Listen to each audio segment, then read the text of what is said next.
Welcome back to Lilly's kitchen magic. ഇന്ന് ഞാനിവിടെ prepare ചെയ്യാൻ വേണ്ടി പോകുന്നത് മുട്ടയും മുരിങ്ങയിലയും തോരൻ വെച്ചതാണ്.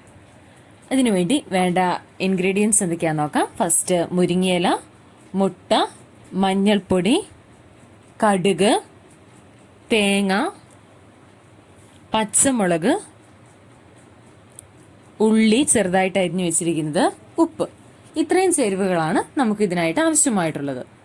ഇതിനു വേണ്ടി ആദ്യം ഞാൻ സ്റ്റൗ കത്തിച്ചതിൽ ഒരു ഇരുമ്പ് ചീനിച്ചട്ടി എടുത്തു വെച്ചു. ഇനി ചട്ടി ഒന്ന് ജസ്റ്റ് ചൂടായി വരുന്നവർ നമുക്കൊന്ന് വെയിറ്റ് ചെയ്യാം. ചട്ടി ചൂടായി കഴിയുമ്പോൾ അതിലേക്ക് ആദ്യം നമ്മൾ കുറച്ച് എണ്ണ, ഒരു 2 ടേബിൾ സ്പൂണോളം എണ്ണ നമുക്ക് ഒഴിച്ചു കൊടുക്കാവുന്നതാണ്. ഒത്തിരി ഔഷധ ഗുണങ്ങളുള്ള നല്ലൊരു ഡിഷാണ്. നമ്മൾ ഈസി ആയിട്ട് നമുക്ക് പ്രിപ്പയർ ചെയ്യാൻ പറ്റുന്ന ഒന്നാണ്. നേരെ നമ്മുടെ എണ്ണ ചൂടായി വന്നിട്ടുണ്ട്. ഇതിലേക്ക് നമുക്ക് കടുക് ഇട്ട് കൊടുക്കാം. കടുകൊന്ന് പൊട്ടി തീരുമ്പോഴത്തേക്ക് അതിലേക്ക് നമ്മൾ ചെറുതായിട്ട് അരിഞ്ഞു വെച്ചിരിക്കുന്ന ഉള്ളി ഇട്ട് കൊടുക്കാവുന്നതാണ്. നമുക്ക് നമ്മുടെ വീടുകളിൽ തന്നെ ഈസിയായി പ്രിപ്പയർ ചെയ്യാം. അതായത് മുരിങ്ങയിലയൊക്കെ എല്ലാവരുടെയും തന്നെ വീടുകളിലുണ്ടായിരിക്കും. അടുത്തത് ഇതിലേക്ക് നമുക്ക് പച്ചമുളക് ചെറുതായിട്ട് തോരൻ വെക്കുന്നതിന് വേണ്ടി ഞാൻ വളരെ ചെറുതായിട്ടാണ് അരിഞ്ഞിട്ടുണ്ടായിരുന്നത്, അതിട്ട് കൊടുത്തു. ഇനി ഒരു പിഞ്ച്, ഒരു നുള്ള് നമുക്ക് മഞ്ഞൾപ്പൊടി ഇട്ട് കൊടുക്കാവുന്നതാണ്. അടുത്തതായിട്ട് തേങ്ങ, ഒരു 1/4 കപ്പോളം തേങ്ങയാണ് ഞാൻ എടുത്തത്. അത് നമുക്ക് ഇതിനകത്ത് ഇട്ട് കൊടുക്കാം. ഇത് നന്നായിട്ടൊന്ന് ഇളക്കി കൊടുക്കാവുന്നതാണ്.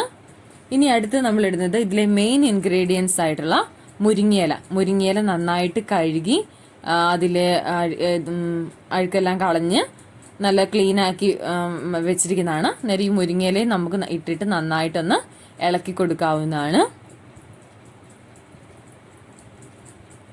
ആ ഒരു തേങ്ങയും ഇതുമെല്ലാം നന്നായിട്ട് നമ്മുടെ ഇപ്പം ഞാനൊന്ന് ഇനി അതിലേക്ക് അടുത്തത് ആവശ്യത്തിന് വേണ്ട ഉപ്പിട്ട് നമുക്ക് കൊടുക്കാം. നന്നായി ഇളക്കി കൊടുക്കുക. ഉപ്പെല്ലായിടത്തും പറ്റി പിടിക്കുന്നതിനാണ് നന്നായി ഇളക്കി കൊടുക്കുക. ഇനി ഞാനൊരു മുട്ടയെടുത്ത് അത് ഉടച്ചൊഴിച്ച് പിന്നെ നന്നായിട്ട് ബീറ്റ് ചെയ്തെടുത്താണ്. നന്നായി ബീറ്റ് ചെയ്തതിലേക്ക് ഒരു നുള്ളു ഉപ്പും കൂടി ഇട്ട് കൊടുത്തായിരുന്നു. ഇനി അത് നമുക്ക് ഇതിനകത്തോട്ട് ഇട്ട് കൊടുക്കാം. എന്നിട്ട് നന്നായിട്ട് ഇളക്കി കൊടുക്കാം. ചിക്കി നന്നായിട്ട് ഇളക്കി കൊടുക്കാവുന്നതാണ്. അത് രണ്ടും കൂടി നന്നായിട്ടൊന്ന് മിക്സ് ആവണം.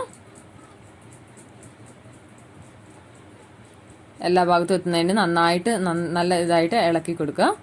ഇനി നമുക്കൊന്ന്